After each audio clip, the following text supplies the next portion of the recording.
Out there, beyond the last streetlight, the forest becomes something else. The trees close in, the path dissolves, and the air feels heavy, expectant, like it is listening. Human eyes are useless beyond a few meters. Sound starts to lie. A snapping twig could be a deer, or a boot, or something hunched just out of sight. In the deep woods, people vanish cleanly, as if the earth simply decides it has had enough of us. Tonight, we are not talking about legends or campfire stories. These are 3 documented cases where real families, real investigators, and real search teams walked into the trees and came back changed, or did not come back at all. Police reports, newspaper archives, national park logs, they all try to explain what happened. But in each of these stories, there is a moment where the trail simply stops, where fear and the forest swallow the rest of the narrative. Listen closely and keep the lights low as we step into 3 true deep woods horror stories that investigators still have trouble explaining. June 1969. The Great Smoky Mountains National Park, on the border of Tennessee and North Carolina. The Martins were 3 generations of an ordinary Knoxville family, keeping a Father's Day tradition, hiking up to Spence Field, a grassy bald surrounded by dense hardwood forest and steep ravines. William Bill Martin brought his 2 young sons, including 6-year-old Dennis, a shy boy in a bright red t-shirt and Oxford shoes, small enough that his father could still carry him. According to park rangers' later reports, the weather was mild that afternoon. At around 4 o'clock, Dennis and his older brother were playing with 2 other boys they had just met on the trail, planning to sneak around the adults and jump out to scare them. The other boys ran down the path. Dennis, shorter and slower, ducked behind a clump of bushes closer to the tree line. Bill Martin watched him go. Seconds passed, then minutes. When Dennis did not reappear, his father called his name, expecting the delighted shriek of a child jumping from hiding.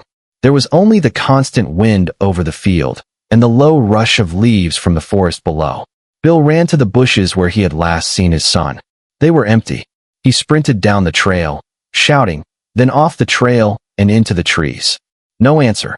No crashing footsteps. No crying. Nothing but green. The park's official search and rescue report describes what followed as one of the largest searches in Smoky's history. Within hours, rangers, volunteers, and eventually more than 1,000 people formed grid lines through the rugged terrain, combing ravines and streams. A violent storm rolled through that night, temperatures dropping, rain hammering the slopes. Any tracks a small child might have left washed away. A team of experienced trackers later noted child-sized footprints, one bare, one in a shoe, veering off into rough country. Supervisors, however, disagreed about whether they were Dennis's. Several days into the search, another detail emerged that still haunts people who study missing person cases. A man named Harold Key reported to the FBI that on the same afternoon Dennis disappeared, he and his family had been near Rowan's Creek, several miles away, on the Tennessee side of the park. According to Key's statement, they heard what he described as an awful scream, then saw a disheveled-looking man moving quickly through the trees, apparently carrying something over his shoulder. The FBI did look into Key's account. Some investigators have argued the timing and distance make a connection unlikely. Others note that rough terrain, shortcuts, and the storm complicate the timeline. According to later interviews with searchers, a group of U.S. Army Special Forces quietly joined the operation, running their own separate search patterns away from the volunteers. Official reports do not explain why. For Dennis's father, every rustle in the undergrowth during those days carried one thought. Is that my son? After months of searching, the park scaled back the operation. No body, no clothing, no remains of that bright red shirt were ever recovered. Officially, Dennis Martin is listed as missing, presumed dead, likely from exposure or a fall into one of the Smokies' unforgiving ravines. But for many hikers and investigators, the case lingers because there is no trail to follow, only a child stepping toward the tree line and then silence. The forest keeps whatever happened next. On Labor Day weekend, 1974, Richard and Belinda Cowden drove their small children into the Siskiyou Mountains of southern Oregon. Their campsite, near Carberry Creek, sat in a fold of forested hills and narrow dirt roads, miles from the nearest town. According to relatives, the Cowdens were experienced campers. They set up their truck, a tent trailer, and laid out milk, food, and folding chairs beneath the trees. On the morning of September 1st, nearby campers saw Richard leading his son David to a small store in the tiny community of Copper, less than a mile away. They bought milk, then headed back toward the woods. That was the last confirmed sighting. When Belinda's mother prepared Sunday dinner in Copper and the family did not arrive, she drove to the campsite. The truck was there. So were clothes, purses, a diaper bag, even Richard's wallet. The scene, described in contemporary newspaper reports, looked as though the Cowdens had simply stood up and walked away mid-meal. An open carton of milk sat on the table. A pot of water waited over the fire pit. There were no obvious signs of a struggle, no blood, no torn fabric. Deputies from the Jackson County Sheriff's Office were called. As evening fell over the trees, search teams and volunteers began to sweep the surrounding forest. For months, nothing. The forest absorbed countless boot prints, helicopter rotors, dogs, and horses. Then, in April 1975, a gold miner walking his dog along a steep ravine stumbled on something grotesque. According to investigators' reports, the dog found a small body first, in a shallow depression partly covered with stones, 5-month-old Melissa. Nearby, in a small cave, searchers discovered the remains of Belinda and 5-year-old David. Richard's body was found tied to a tree a short distance away. Autopsies showed that Richard, Belinda, and David had been shot with a .22 caliber weapon. Melissa had died from blunt force trauma. Investigators focused on a local man, Dwayne Lee Little, a convicted murderer who had been seen in the area and, according to police interviews, had unexplained blood in his pickup truck around that time. Reports suggest a parole officer's tip and witness statement strengthened suspicion, but no physical evidence ever tied him conclusively to the crime. No one was charged. The horror in the Cowden case lies not only in the brutality, but in the emptiness.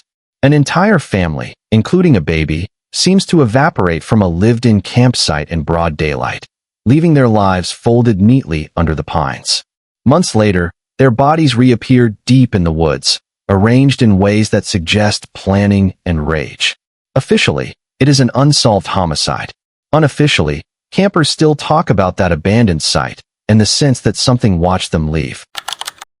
On February 24, 1978, 5 young men from Yuba and neighboring counties in California climbed into a turquoise Mercury Montego and drove to Chico to watch a college basketball game. They were friends, aged between their mid-20s and early 30s, some with mild intellectual disabilities, one with a psychiatric condition managed by medication. Families later told reporters they were home buddies, devoted to routine. After the game, they picked up snacks, got back in the car, and headed south. They never made it home. When parents woke to empty driveways and dark bedrooms, they called police. 4 days later, a forest ranger in Plumas National Forest found the Montego high on an unplowed mountain road, about 70 miles from Chico, far off any logical route back to Yuba City. The car was unlocked, one window rolled down, but the keys were gone. There was no damage underneath, suggesting it had been deliberately stopped, not crashed. Snowdrifts several feet deep bordered the road. Rather than turning back toward town, the 5 had apparently walked into the forested mountains. For months, searches with snowcats, helicopters, and volunteers found nothing. Then, in June, when the snow receded, a motorcyclist exploring back roads came upon a Forest Service trailer nearly 20 miles from where the car had been left. A window was broken.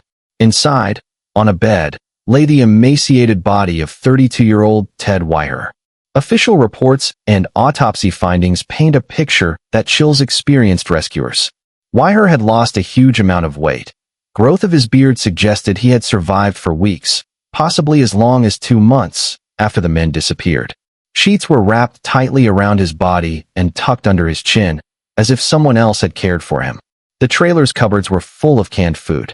On a nearby table sat untouched matches and a working propane heater. Outside, along the road leading back toward the car, searchers found the scattered bones of 2 other men, Jack Madruga and Bill Sterling, likely exposed by animals. Farther into the forest, they discovered parts of Jack Hewitt's remains near another trail. The 5th man, Gary Mathias, was never found. Inside the trailer, 1 pair of shoes belonged to him. Another pair was missing. To this day, no one can say why those 5 drove into the mountains, or what hunted them there. In each of these cases, the deep woods are not just a backdrop, but an active presence. A child steps behind a bush, a family leaves their milk on the table, 5 friends follow a mountain road that makes no sense. Beyond a certain point, the record falls silent. Investigators are left with maps, photographs, autopsy reports, and a blank space where motive, cause, and final moments should be. When you walk under trees that crowd out the sky, remember how quickly an ordinary day can slide off the edge of the known world. Somewhere out there are the last footprints, the last breaths, that no report can capture.